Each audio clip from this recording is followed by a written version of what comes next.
Okay. We got those few people added, so again, sorry for that. Again, our main purpose here is to make sure that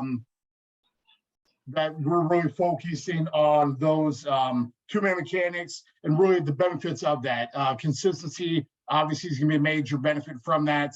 I know you're going to hear that they didn't call it that way last time, the night before, but I think that's just one thing that we can all help as we go through this on a nightly basis. But it allows for all levels of officials to have something in common and really just has an expectation for coaching athletes if they're in a similar position all the time. And it's a proven process. Really just helps ensure you're in the right place at the right time. And again, if you're just joining, please make sure your microphone is muted. Appreciate it. And so just again, always these mechanics are always going to be working to put you in the best place possible for you to be able to be in the best position to make calls as possible. And angles, a lot of times, two-man mechanics is going to be your main thing.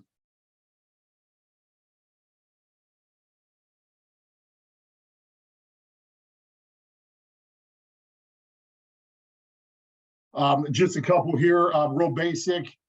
Hand signals, things like that. Now, most of these, again, this is all coming, everything that we covered tonight is going to be strictly from NFHS. So this is all Federation high school rules. So I know there's some of you on here that probably do both college and high school. So just be clear on that. And you'll notice, and Dan, maybe if you want to hop in on some of these, I know some of these are pretty straightforward. There's a couple that are probably not used on a regular basis. And so I totally understand that. Anything you want to add to that, Dan? Yeah, really, most of those are pretty basic for anybody that uses pre-pitch stuff, except number 7 for two-man mechanics. There isn't a lot of that until we get up to maybe 3-man, 4-man for sure. But pretty much everything else applies to 2-man, I'd say, other than 7. Yep. Yeah, no, for sure. And I know that's one that we discussed at our in-person clinics here the last few weeks, for sure. And just during the plays on some of these, I know, again, a lot of these are straightforward as well as we go through this, but any of these that stick out to you as well, Dan? Nope, these are real basic in-game stuff, real basic stuff. I'd say we're all using this to communicate with partners, communicate with coaches. Yeah, perfect. Just a couple myths that go with, two-man mechanics, in baseball, umpiring in general. Closer one to play is going to be in the better one that will see it. Obviously, I think we know this is all true. Just because you're closer doesn't mean you're necessarily going to have a better view. It's all about angles, especially when you're talking two-man mechanics. The plate umpire never leaves the home plate area. I think we all know that's not true, or we know that's not true. We know that obviously especially in a two-man mechanic situations, you're going to get pulled in a lot of different areas. And obviously that kind of goes along with the next one too. You're obviously doing more than just signaling the safe or out at home plate. And I would say two-man mechanics obviously makes officiating easier. Obviously, 3 or 4-man mechanics would make things easier. There's going to be situations, as you guys all know, as you go through two-man mechanics, which is what you guys predominantly are going to do throughout the season. Obviously, there's going to be some times where you're really going to be strained in certain plays, especially squeeze plays, things like that, and make it hard for you to be able to do that. So I think, again, this comes back to making sure you're in the best possible position. And obviously, we're high school umpires, know exactly where the play is going to be made. It's high school baseball, so I don't think anybody actually knows where the play is going to be. And that also goes for the players and coaches as well. So what we have next here is just a few videos, 7 to be exact, on mechanic videos with different situations and scenarios. After each video, we'll try to discuss and whatnot. Like I mentioned, Dan Klein, I'm going to have kind of lead these discussions before and after each one. just think about why or would a mechanic be taught this way, thinking about a current use mechanic, and if not, why. And don't be afraid to ask questions. Even if you put it in the chat, guys, we can answer those questions. And I know it's a little bit harder in the Zoom format, but I do want to make sure that we try to make the best of this as we can. The one thing I will say before I turn it over to Dan as we go through these is you're going to see some of these videos are quite exaggerated in the movements. And I think part of that was just to show the movement in the video, but you'll notice that you're never going to go as far out or as up as some of these in these situations. And also, I think you'll notice too, especially if you worked with the same partner for a long time, that it's probably not going to match exactly to what you and your partner may do in a given situation. And I think that's okay. And I think it just elaborates on the importance of communication with you and your partner. So with that, I'm going to turn it over to Dan with our first video, which is this general duties and responsibilities. Yeah, this first one goes on for a little bit, and I would guess probably works best for Andy just to let this play out. I would, even though it's, I don't know what this is, probably 7 minutes or something like that. So yeah, I'd say just make observations. Hopefully you're keeping a few notes that we can touch on. It's going to rotate, look at the plate umpire first, and then it's going to roll to the base umpire and just talk about some basic stuff. So let's let it play out, keep some notes, and we can talk. Yep, sounds great. All right, here we go, guys. Again, this is just talking about general duties and responsibilities.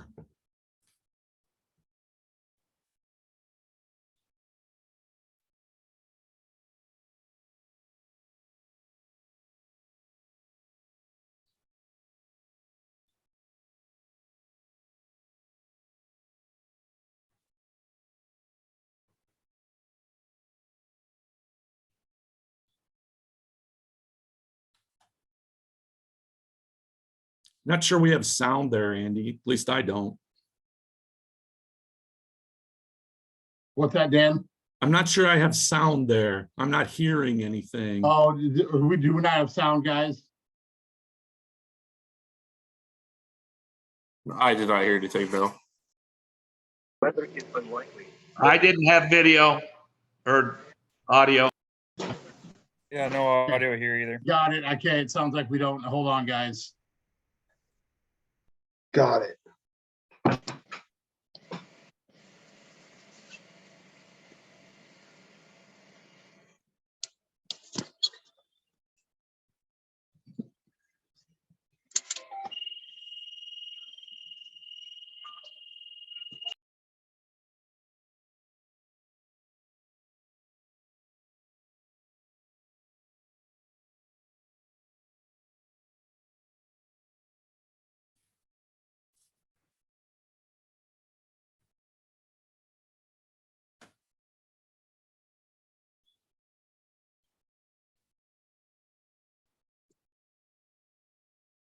Is that sound coming through now, Dan? Nothing. No.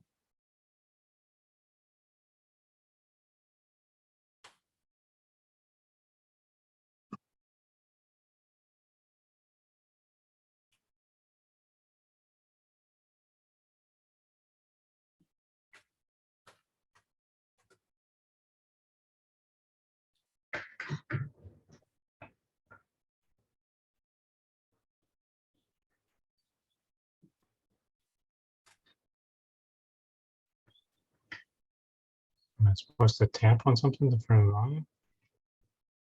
Hey, Don, in your share, where you're sharing it, there might be an option also to share audio from your Zoom screen.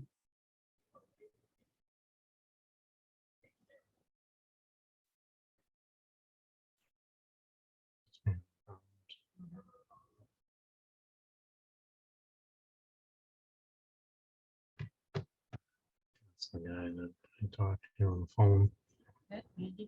Yeah.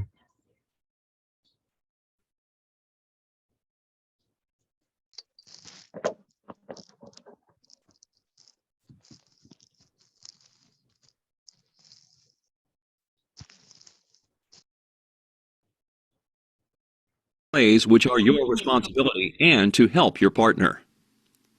Watch ground balls close to the line carefully to make the fair foul call.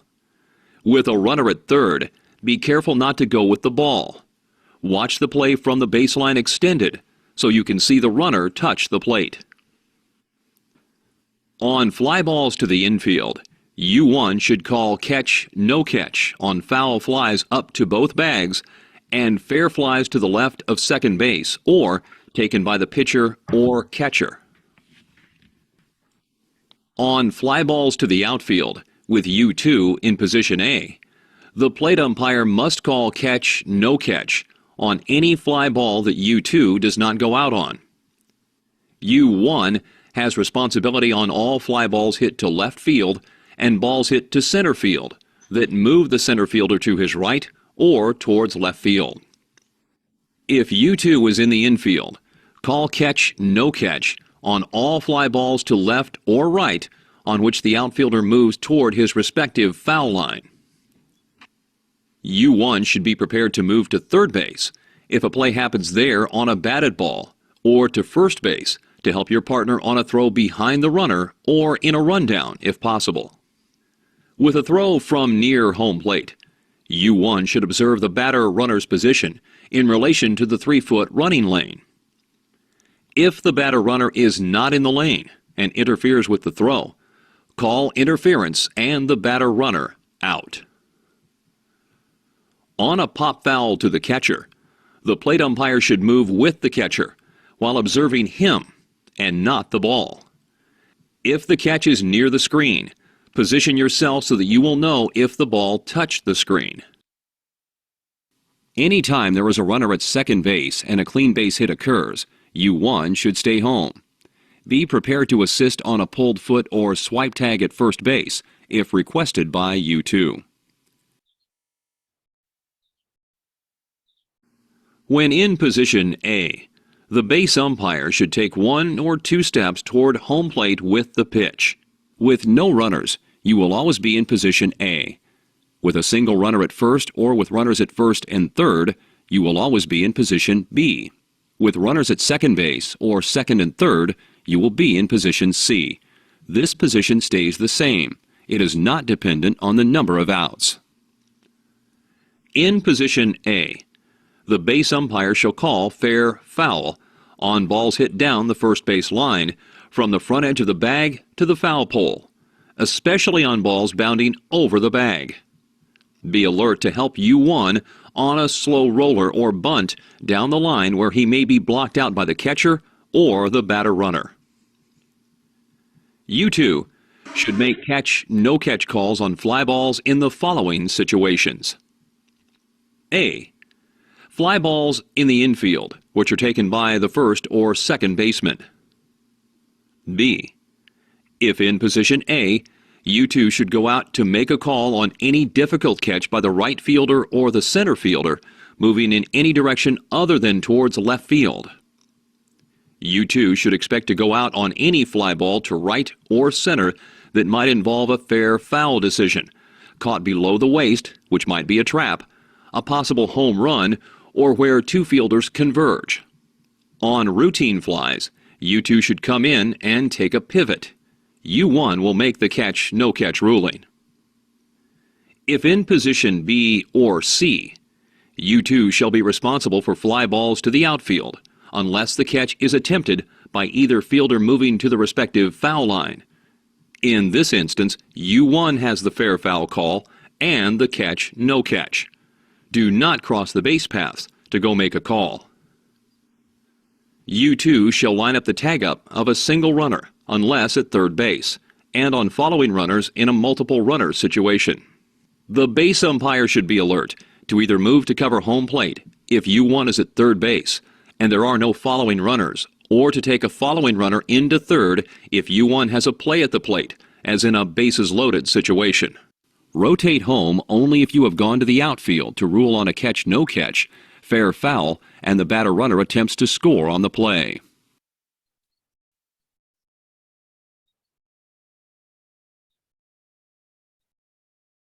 Okay, so we missed a little bit of the sound there, obviously, particularly for the plate guy. But pretty much everything in there, even though it was long, we're going to start to repeat this a little bit because now they're going to go over base by base as we go. But fair foul stays fairly consistent there. We're going to make sure that when the base guy is in A, okay, the plate guy's got the right field to the bag, and his partner's got it to the line. Left field's obviously for the plate guy there. Anytime that the base guy is going to come into B or C, plate guy's going to have fair foul down both lines at all times. So fly ball coverage, probably a little bit different depending on who you're working with. And I think that the important part here is making sure that partners get together in pregame ahead of time. So, some guys are going to split it down the middle when nobody's on. I've worked with some guys that are going to go right fielder toward the line for the base guy and everything else for the plate guy. So can't emphasize enough, a good solid pregame going over each of those prior to getting on the field together. So, and emphasizing making sure the plate guy with nobody on, making sure the plate guy's trailing the batter runner and looking for whether or not the batter runner's in the running lane. That's big. And then looking for pulled foot, swipe tag. And in those cases, obviously, offering help when you're asked in those cases. You're not going to verbalize that unless your partner is really your partner's call until he needs your help. So, yeah, thanks, Dan. And sorry about the sound, guys. I thought I had this all set up to be shared, and I clearly didn't. So I had to go back and change the sharing options. But the one thing too, like, and Dan said that some of the stuff that we did miss will get revisited on some of these other scenarios. So I apologize for that. So. Let's examine the general duties and responsibilities of. So that was the one we just watched. yes. So we're going to move on next to fundamental mechanics and situations with runner at first base. Dan is our next one. Right. So again, if you're, and not everybody here, one of the, I think it was the second screen that Andy talked about was pre-pitch signals.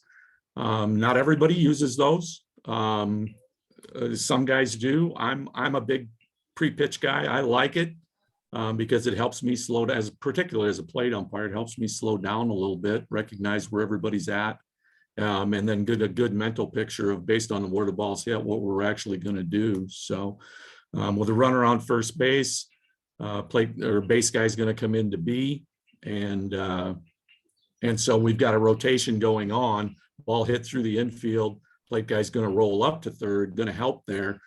I'm not sure. Some of these, they vary a little bit, and we'll talk about those as they go through. But I say let's roll it, Andy. Roll it, Andy, for runner on first base. Oh, good. Let's take a look at field mechanics and coverages for a runner at first base only. The plate umpire should move out on all batted balls and always be ready to cover a play at third base on R1 advancing when there is a clean hit to the outfield. If the ball is hit in the infield, U1 should move to assist if asked by U2 on a possible swipe tag or pulled foot at first base. On an infield hit, U2 has all calls in the infield. U1 should watch all plays in the infield to be able to help if asked. U1 should watch for interference by the retired runner at second base, and then look quickly to see if the first baseman keeps his foot on the bag. Only offer help if asked by your partner. U1 will call catch, no catch on all fly balls fielded by the pitcher, catcher, or down either line.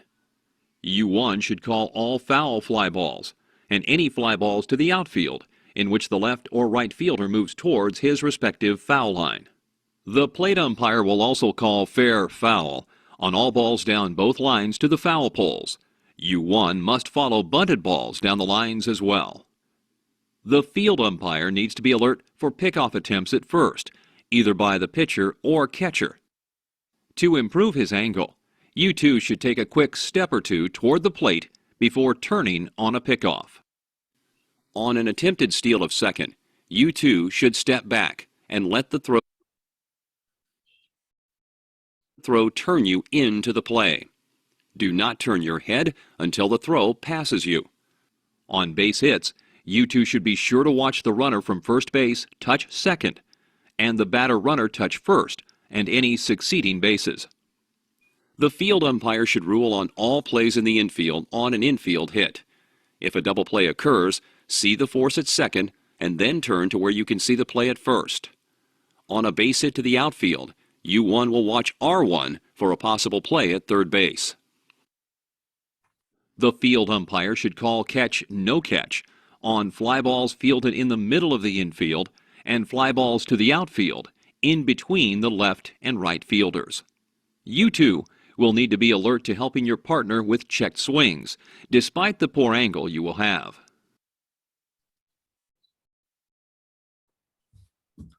Okay, pretty basic stuff there. Didn't do a whole lot. You can see when Andy mentioned that in the video, they seem to float the plate guy here a little bit more. I'd be really careful getting that far into foul territory. But again, I think they want to make sure that we see that the plate guy isn't standing at the plate, basically. At least that's how we're going to play it out, to make sure we're getting out. And there was a point where forced play slide rule, okay, if there's going to be a play at second, a possible double play, the base guy's going to get the out, right? But the plate guy's there to stay with that play, see what happens, and make sure that runner stays clean in the slide, legal slide, make sure we're not going past, all of those type of things. And you need to get out on, I'd say get out on the infield. At one point, we wanted to be on the third base side. Over the last couple of years, they're saying we should be on the first base side. So again, pregame that so we know where we're going to be, but we definitely don't want to stand behind the plate and make that call from there. So that's the main. Forced play slide rule was the big thing I picked up. Everything to me, everything else there was pretty routine. And if there's any comments or that, we'll take them. Yeah, I any have a- question? Go ahead. On the foul balls or balls down the line, it says the home plate umpire has all of those. I was under the impression that if you're on the line in the in the A position, that the plate umpire has it to the base and then you had it the rest of the way past the line. Is that changed or has that always been that way? On a foul ball down the first base line or a ball hit down the first base line. Right. So in this case, we were talking about, we have a runner on first, so we know that the base guy is going to be in B position, so he's not on the line. You are correct, though. If he's on the line, if he's going to be in A with nobody on, to the base would be the base guy for fair foul. I agree with Okay, you. yeah, you're right on the U2 guy being in the middle of the infield. So thank you. Yep, you bet. Absolutely. Any other questions here, guys, before we hop on the next one? I'm having an issue accessing the question or the comments without interrupting the video. So I'll try to get to those at the end. Somebody did ask, this recording will be available at the end. So I have a quick question. I got one, guys. I'm already in my scrubs for the night. Yeah. okay, go ahead. Is that you, John, that had a question? Yeah, I got one. Okay. On a fly ball to the outfield here, there's a runner on first. Plate umpire comes up the third base line in case that runner comes into third base. Where should the plate umpire line up to make that call? I think the video, if we watch the video, when they brought him up the line, they had him quite a ways in foul territory, probably farther than most of us would get out there. Okay. And depending on where that ball's hit, if you have fair foul, you want to be on the line, right? You want to straddle the line if you're calling fair foul. But to me, I'd come straight up. And they did a really nice job. The video does a really nice job. If there's going to be a play there, if that base runner is committing to third, what they did is slid him in toward the cutout. All right. Yeah. Yeah. Which is where that play needs to be called from. In a two-man rotation, you have to be on the inside by that cutout, and I would say at least 10, maybe 15 feet back to give yourself a good look. So, and I agree that is in the cutout. That's where you should be. If say the base umpire were making the call, that's where he'd be. Say there's an overthrow and that runner goes home. Who's got the call at home? Since base umpire is presumably covering the guy at first or second, the batter runner. Who's covering the first runner going home now? Plate guy. So plate's got to hustle his butt back home with the runner. That's right. Because From the inside for of the most of diamond. us, for Go this ahead. guy, that base runner is going to be faster than I am. Yeah. All right. I've got a head start on him. But you better be getting there, get as close as you can, get out back in there and get set and see what happens. Because you're probably, you're not going to be where you want to be to make that call if there is a call there. That's why you really want to avoid getting too close. Yes. Hey, Dan, Thank you. Yes. this is Jerry.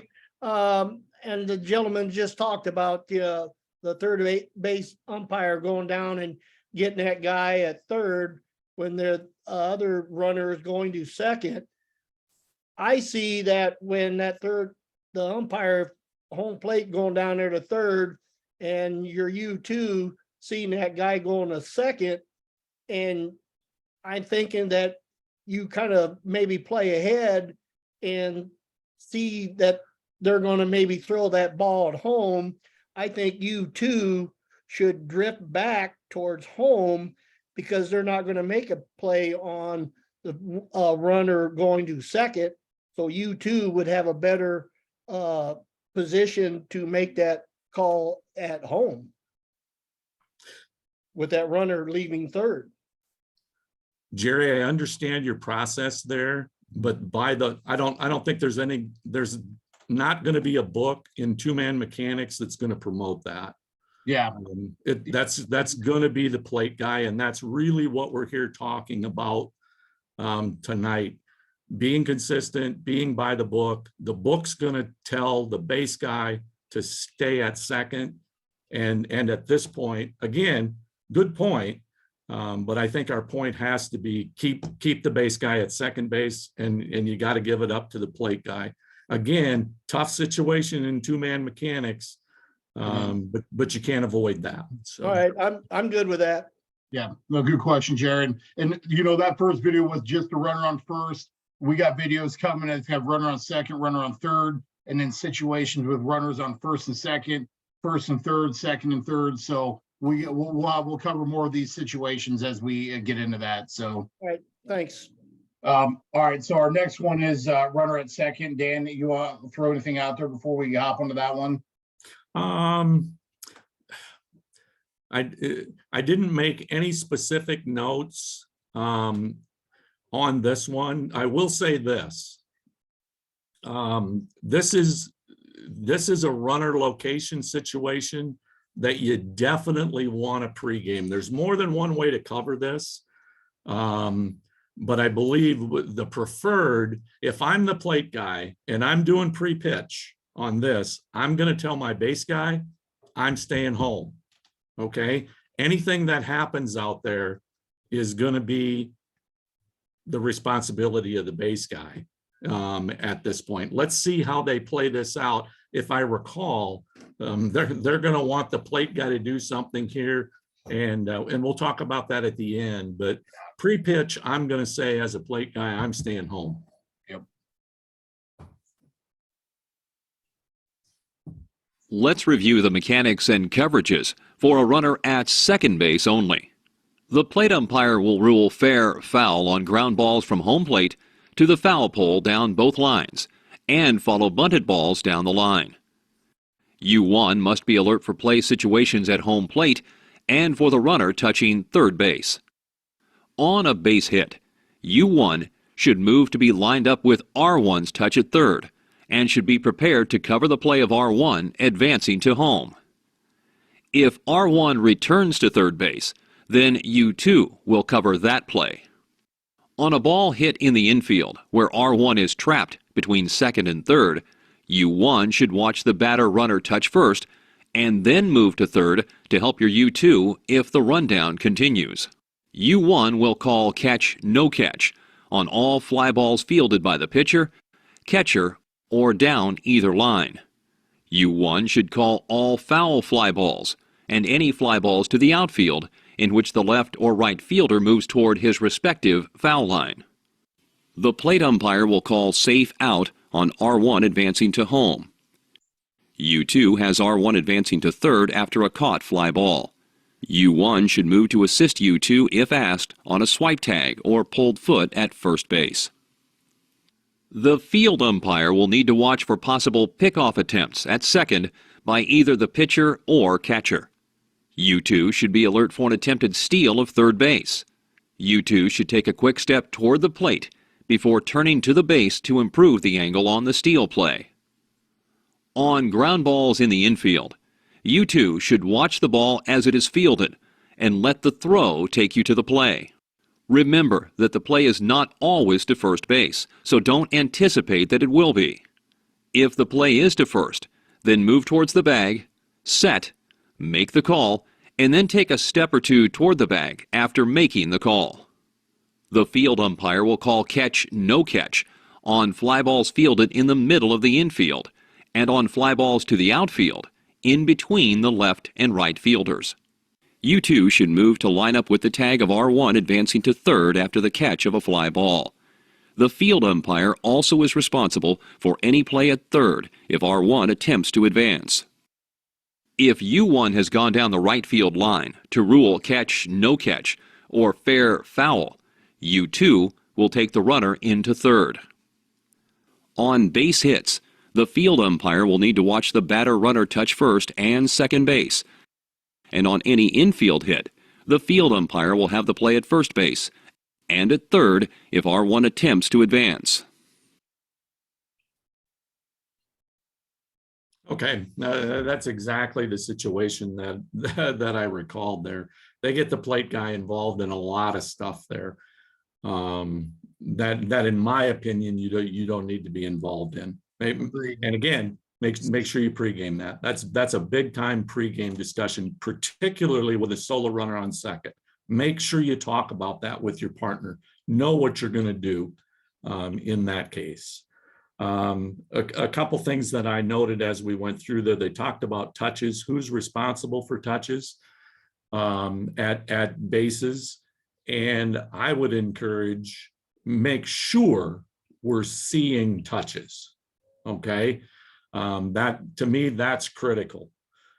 When there's a ball or runner on, when there's a ball hit in the air and we've got both umpires watching the ball, we don't have a good situation. Unfortunately, in two-man mechanics, you only get to see half the game. So, but touches are key. Make sure you know who's responsible for the touch at what base, and make sure we're looking at it. Coaches, pay attention to that. If they see that you're not watching it, I'm going to guess they're going to come out and appeal a touch just to make a point that we don't need to be in the middle of. So the other thing that I really liked here was what they did with U2.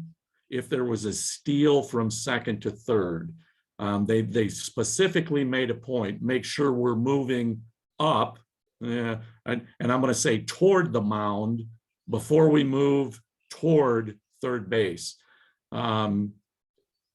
That's key to getting a decent angle. If your first reaction, when you know there's a steal to third, if your first reaction is to move toward third, your angle is not going to be what you want it to be. If you do that and you're going to make one change tonight and work on something, work on that. Your first steps, 2 or 3 steps, have to be toward the mound, and then 2 or 3 steps toward, and make sure you're stopped and set before that play is going to happen so that you can get a good look at it. So to me, that's really, really important. Andy mentioned early on, angle over distance. that's one, as they described there. Angle over distance is a big deal there.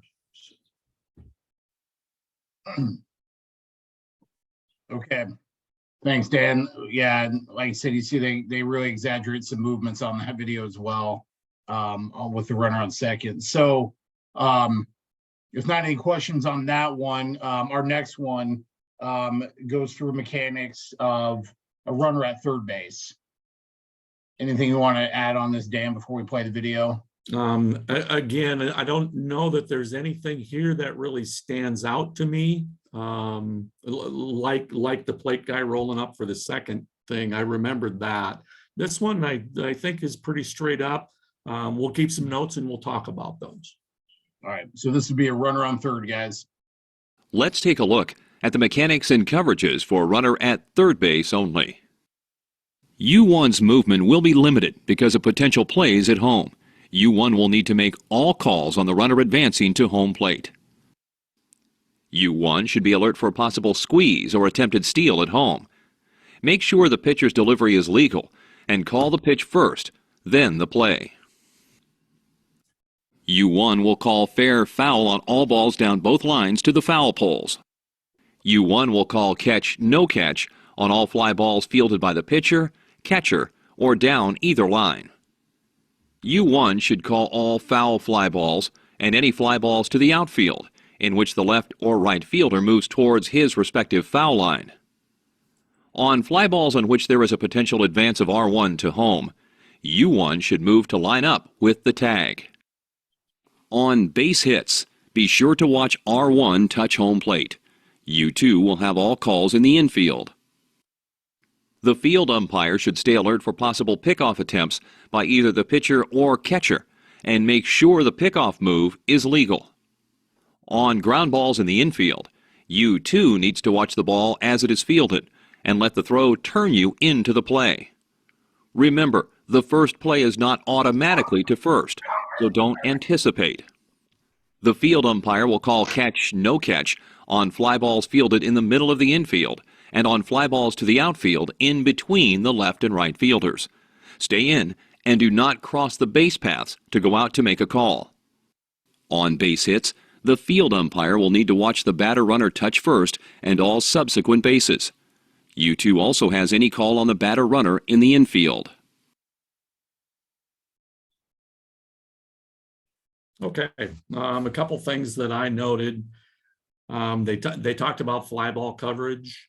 And again, my recommendation would be, if you're the base guy and the ball is hit in your coverage area, I like to use a pat on the chest to tell the plate guy that's me. I want him to know before I turn around and find the ball.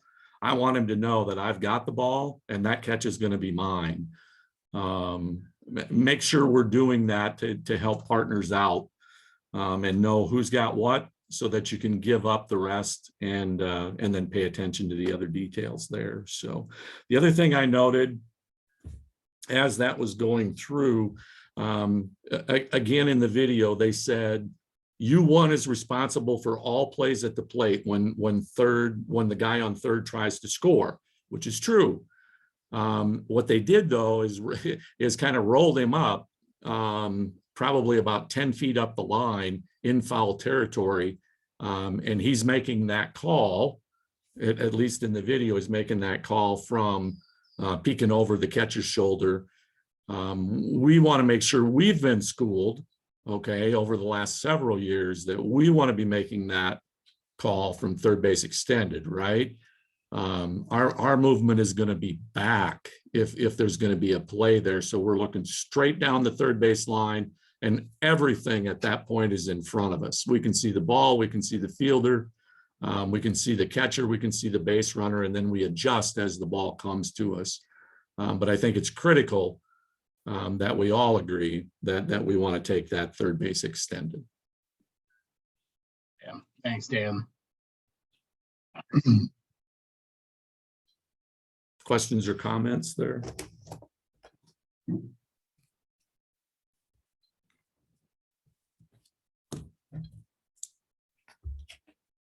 Perfect. Good. I know that one's a little bit more straightforward. It is. So our next one we have is this fundamentals and coverage for runners at first and seconds. So Dan, unless you got something here, I'll hop right into this one. Nope. And again, if we're pre-pitch, if we're signaling pre-pitch, plate guy's going to be home here, right? Runner on second, plate guy's going to be on home.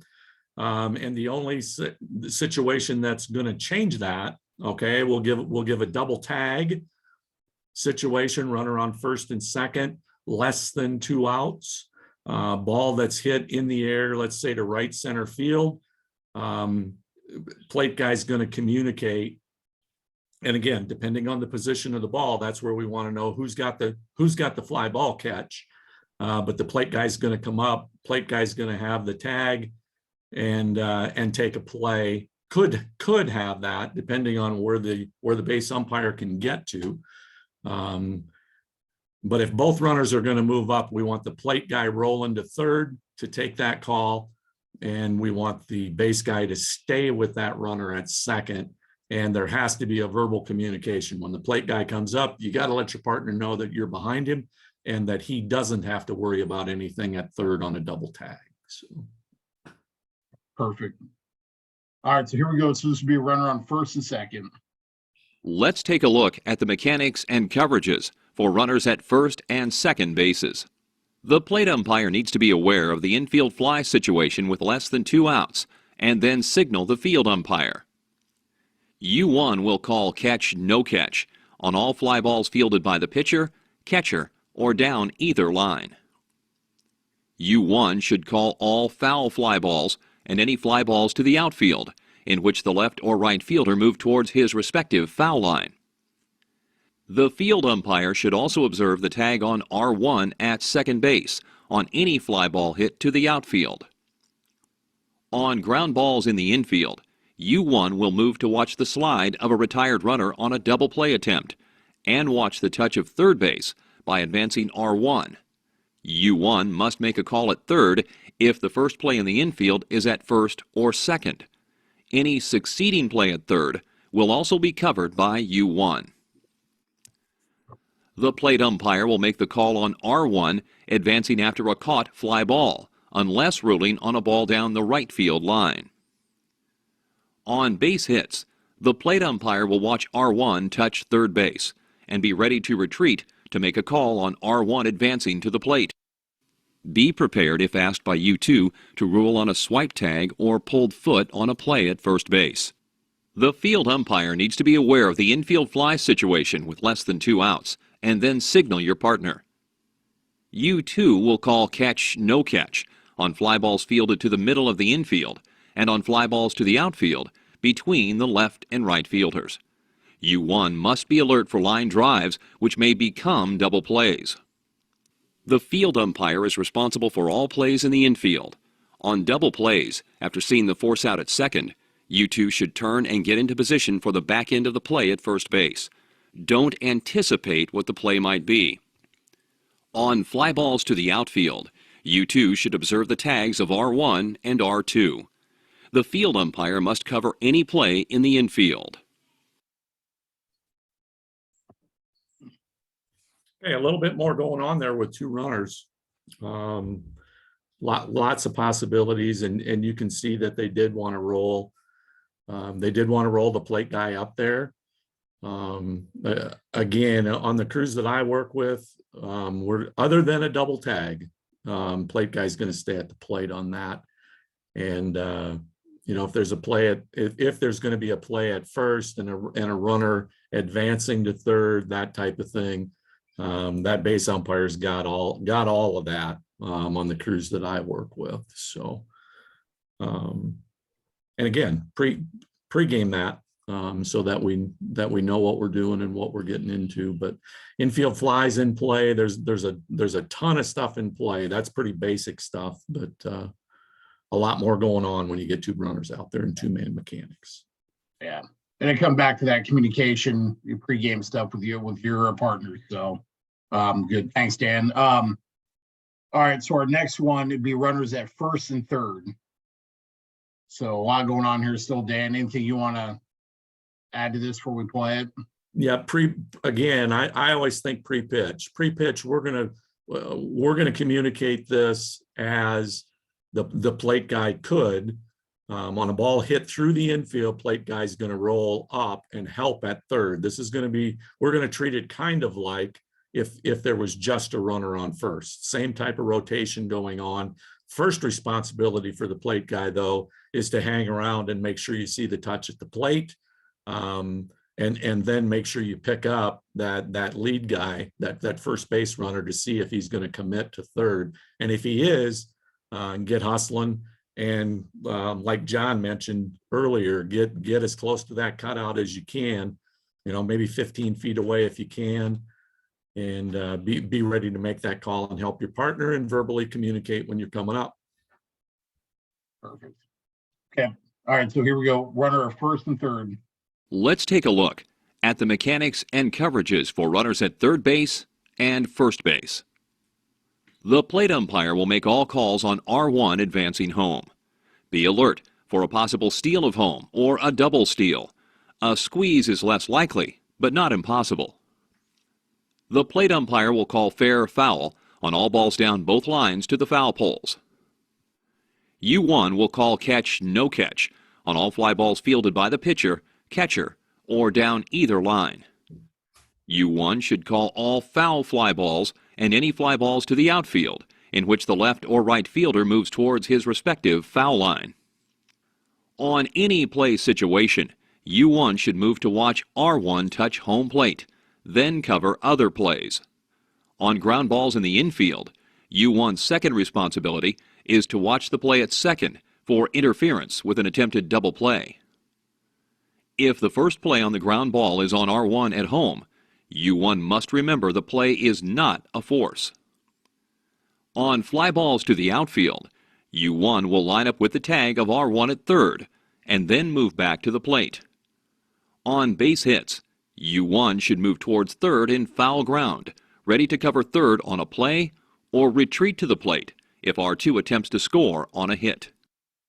The field umpire should stay alert for possible pickoff attempts by either the pitcher or catcher and make sure the pickoff move is legal on the feint to third, followed by a throwback to first. Especially with 2 outs, you too should watch for the delayed double steal rundown play. Be sure to make a loud and clear call on the putout because of the time play potential. You two will make all calls on any play in the infield, not at home. The field umpire will call catch no catch on fly balls fielded in the middle of the infield and on fly balls to the outfield between the left and right fielders. On base hits, you two should watch R2 into second and then look to see the batter runner touch first. Stay aware of the positions of the runner and your partner, since R2 could either try to return to second or get caught in a rundown between second and third, in which case the play at second base is yours. If the batter runner attempts to reach second, the play at second is also yours.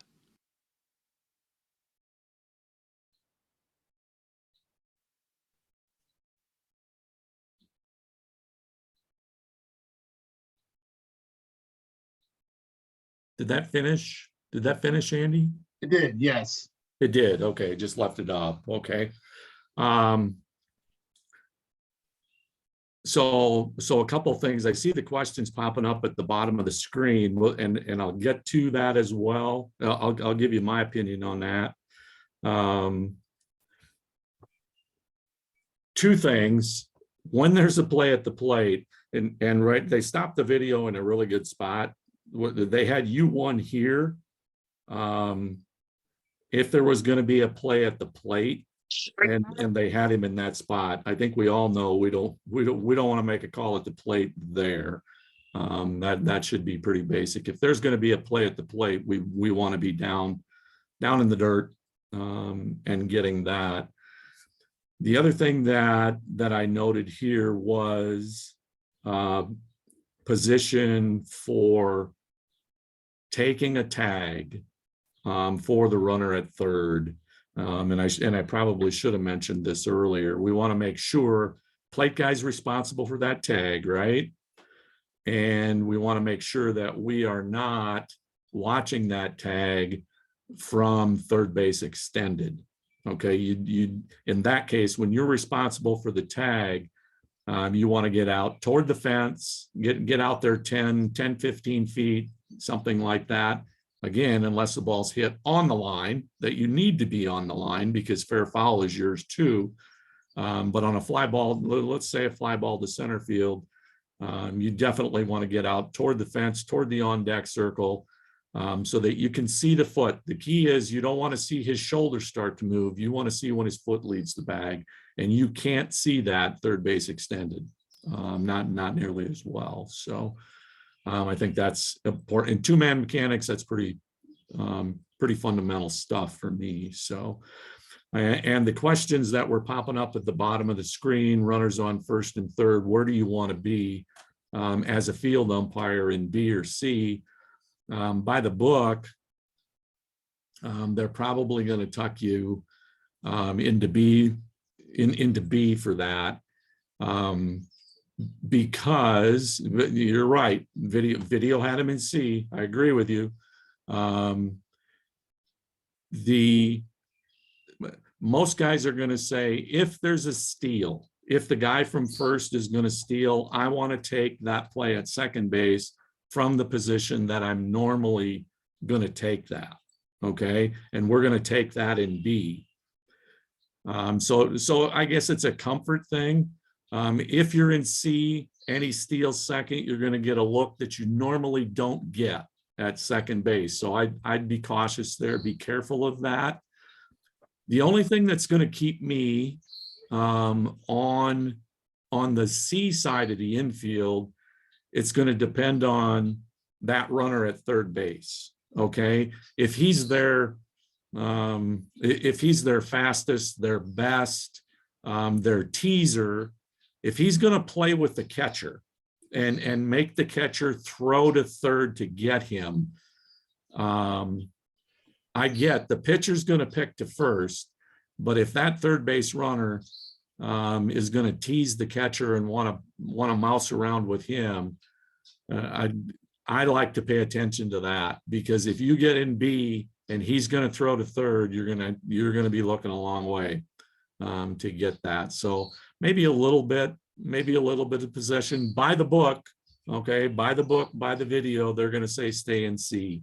But again, we can debate that all night. Some guys are going to go comfort there. With 2 outs, a lot of guys are going to go to B, okay, because the logical play there is going to be at first. Okay, so you're going to get over closer to that play. But that can be debated. Anything else?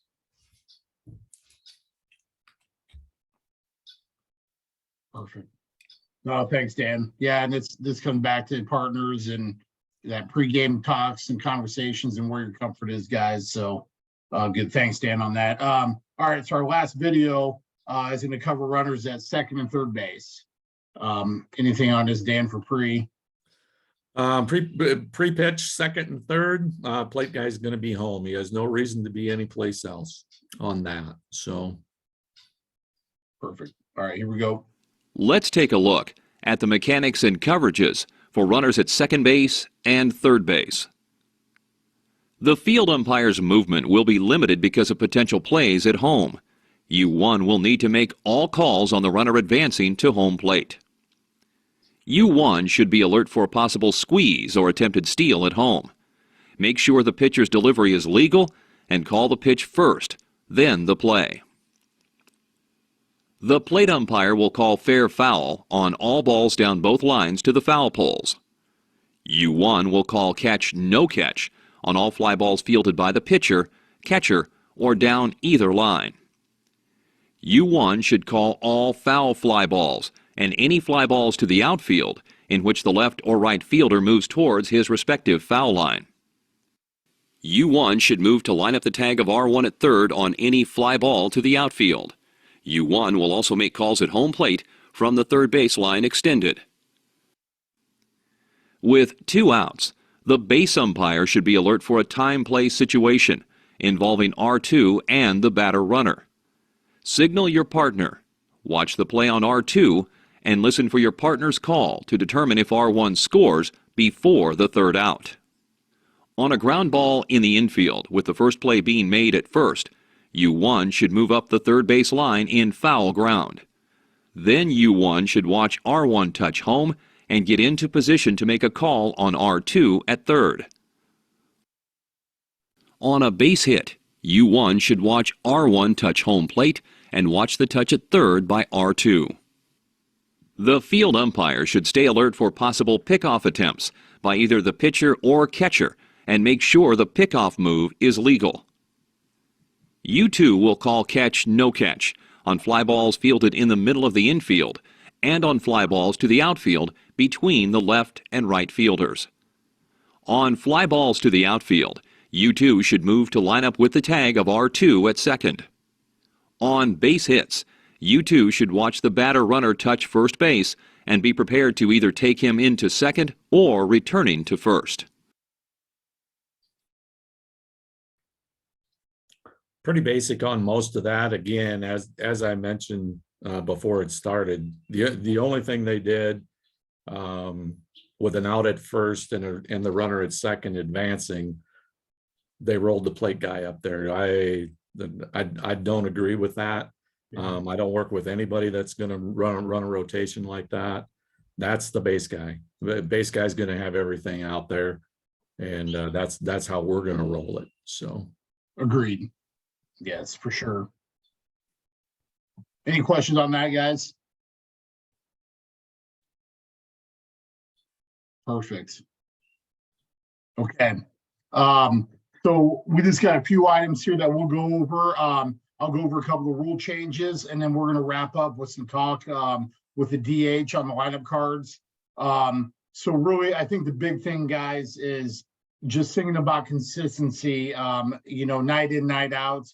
The one thing that we can all do to help each other out is being consistent on certain things. Coach is sitting on buckets, really focusing on them. I'm talking about the ones outside of the dugouts.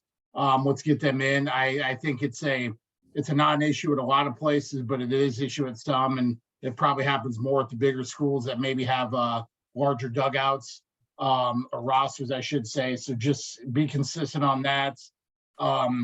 The hybrid pitching position and pitching a set arm. I'm going to talk about that in the next couple slides with the rule change. But obviously that is now illegal. If you set it on the rules meeting already, you've already seen that. That should make your guys' life a lot easier as far as determining the pitcher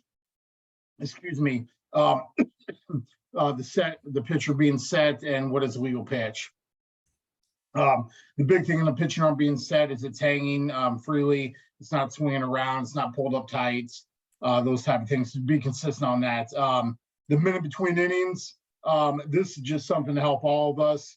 There's not going to be one person that's not going to appreciate you keeping the pace of the game. You probably save at least 20 minutes a game just keeping up on this. Really holding them true to that minute.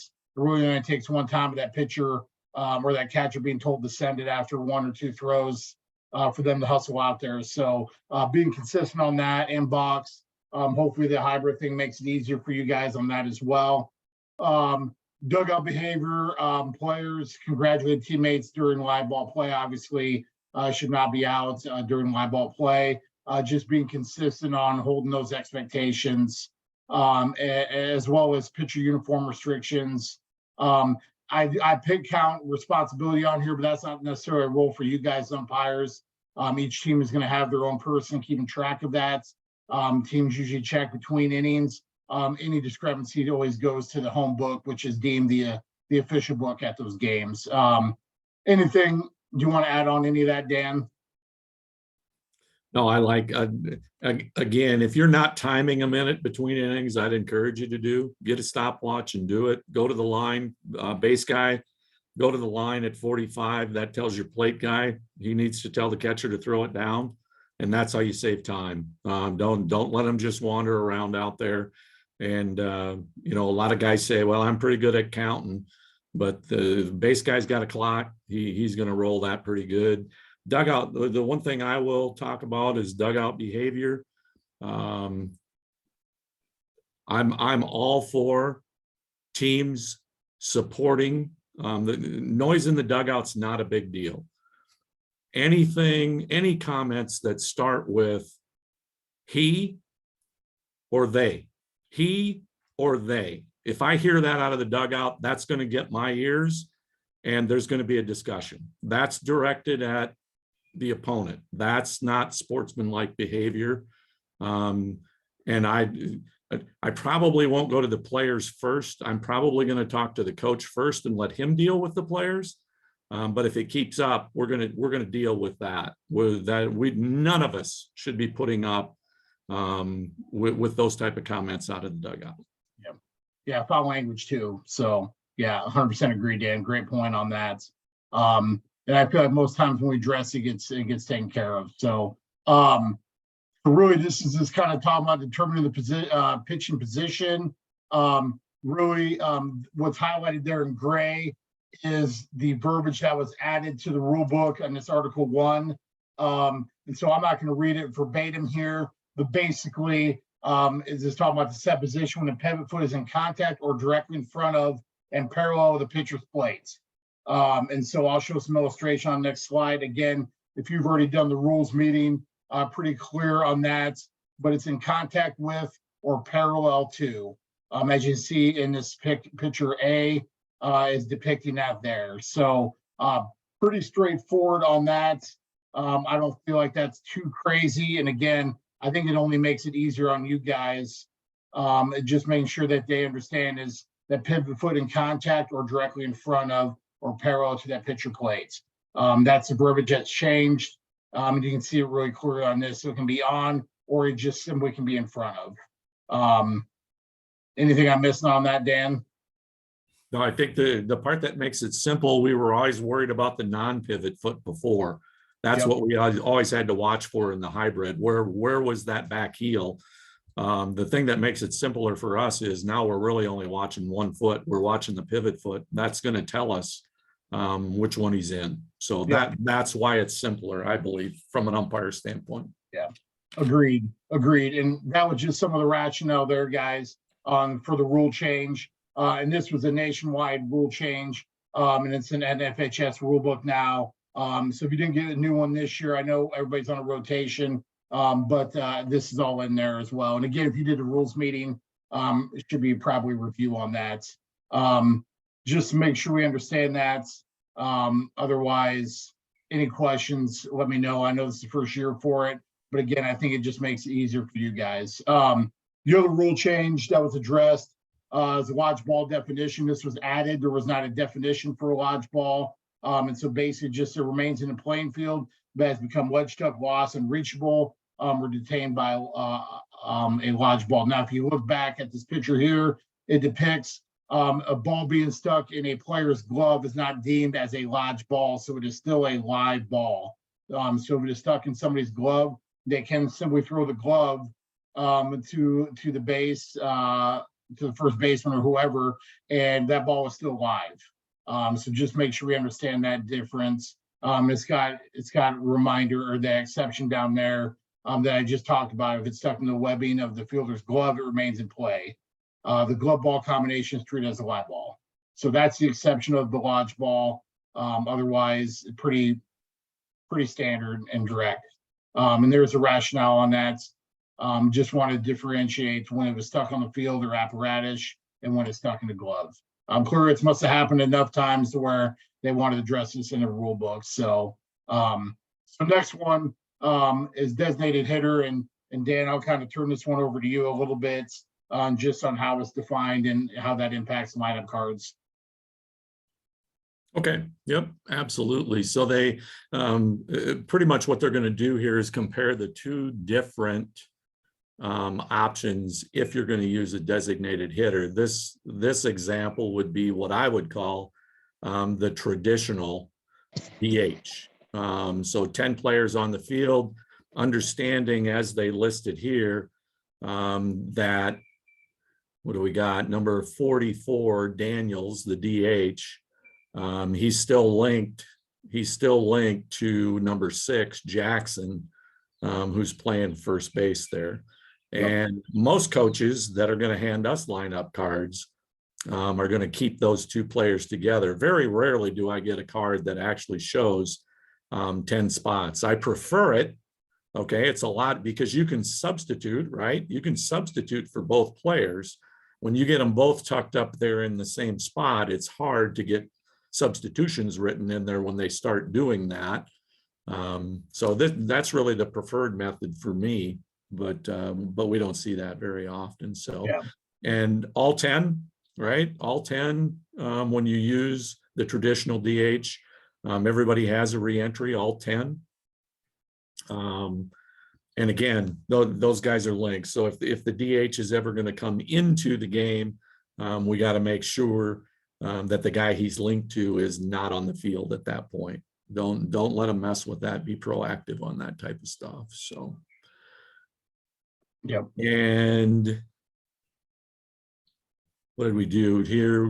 Here we're rolling to the new player DH, right? Is that what we rolled to, Andy? Yes. Yep. Okay. So again, in this case, 9 players on the card, right? And 1 position is going to be designated as player DH. So he's going to be playing a position and he's the DH. He can be subbed for defensively and he still stays as the DH. He's going to continue to bat. So the biggest difference I think that we need to recognize, we probably saw this for the first time, what, three seasons ago, something like that. And it got kind of confusing at first. The thing that really helped clear it up for me is in a traditional DH, we're going to lose the DH for a defensive substitution.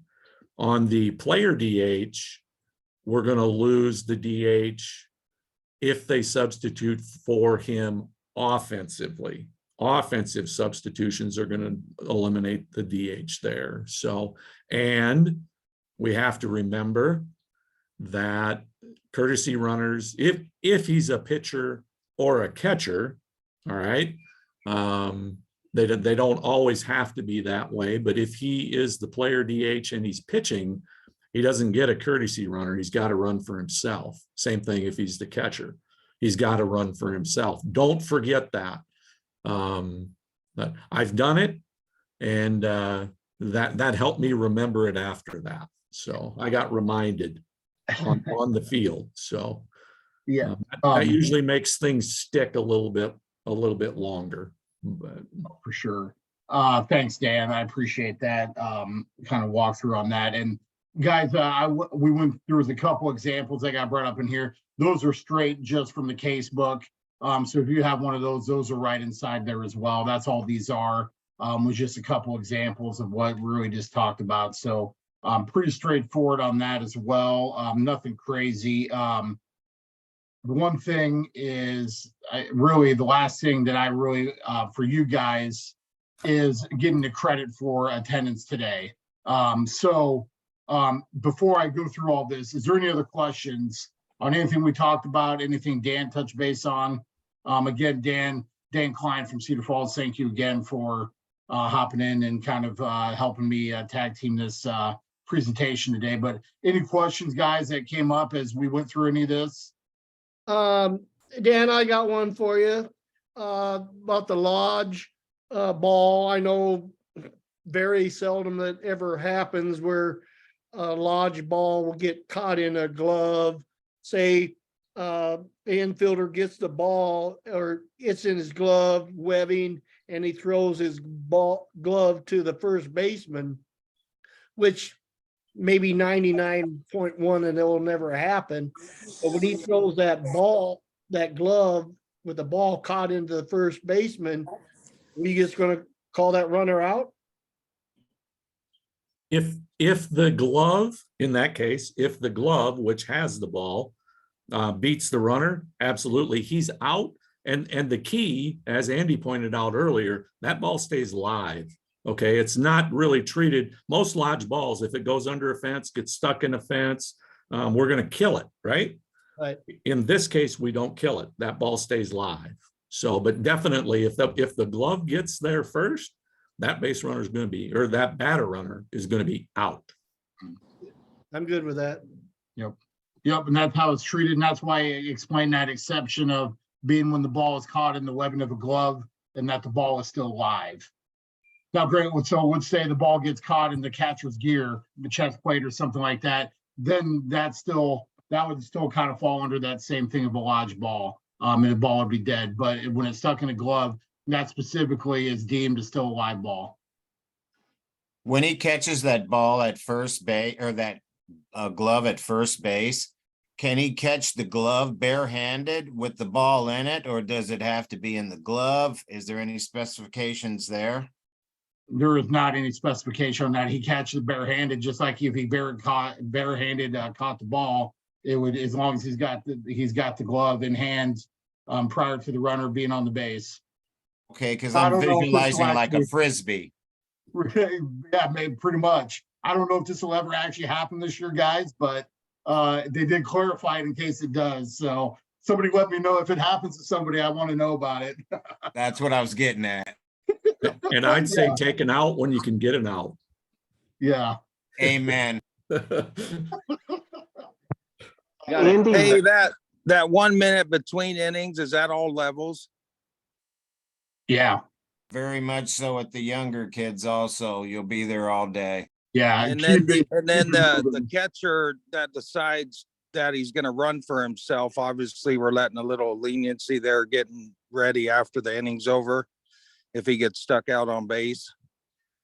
Yeah, use your discretion and judgment on that. Obviously, those type of things happen. I think really just trying to prevent those guys from lollygagging out of the dugout or taking a sweet time, getting some throws in. Yeah, use best judgment on those type of things, but otherwise keep the baby moving and everybody will thank you for it. Is You there bet. And then anything one more- wrong with the stopwatch as far as official mechanics or rules? Is that frowned upon for consistency? No issue. Oh. All right, that's what I've been doing the last 15 years, so. Hey, one more quick question on, it showed a lot of the umpire one, where he's at covering balls coming from on the field. I've umpired many times, but on pass balls, is there a certain spot that you run to get prepped up for if a player's on third with a pass ball to make the call, or do you turn around and see what direction the ball went and then adjust from there? And then do you go into fair play to see that and make the call, or?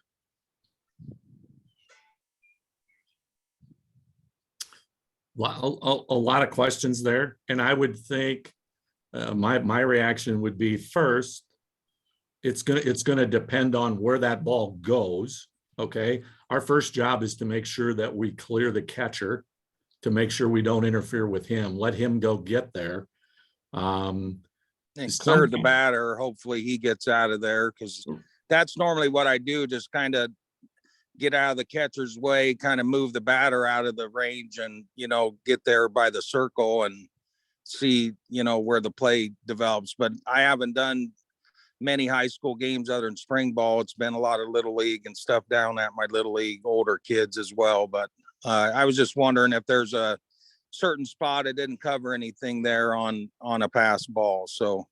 Right. And you mentioned going into fair territory. So you're saying getting between. Yeah, I mean, say the ball went. say the ball went towards the third base foul, or the third base fence, back there, and I kind of swung and put my rear end, facing towards first, obviously, so I'm not in the way of the pitcher running home. I'm out there getting the look, and I'm not with my back to the guy throwing the ball back to the pitcher. So I'm in the way of that, because I had that happen one time, got hit in the back of the head because I didn't really look at where the ball had went. When it got through the catcher, I assumed it went one way and it went the other. So. Yep. And I think I would discourage going into the infield. Okay. Okay. Yeah, I'd stay out in foul territory. Work hard to get the best angle you can. Sure. I don't think you don't want to be inside the diamond to make that call as the Okay. plate guy. Gotcha. Thanks, Appreciate Dan. that. All right, guys, so you'll see here to get credit for today, this needs to be completed by noon tomorrow. So you go to our website, and as soon as I go through this explanation, I'll stop the recording and I'll share my screen to our website so I can walk you through it as well. But you'll go to our website, at the top right, you'll see a tab for officials. You click on that, and then on our officials page, there will be a banner, red banner in the button that says clinic.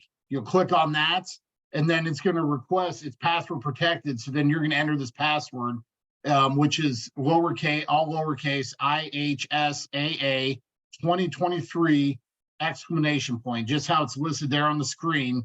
And then it's going to prompt you to fill out all the information, your name, your contact information. And then also I have a column to give feedback on what you'd like to see in future clinics, and also make sure that you click on the right sports. You will not get credit for attending this because I have there's end up being 90 some people on this today. I have no way to verify if you were on this or not unless you complete this form. So if you missed the deadline, you just need to make sure you get this completed by noon. Okay, so you got until noon tomorrow to get it done. With that, I'm going to stop the recording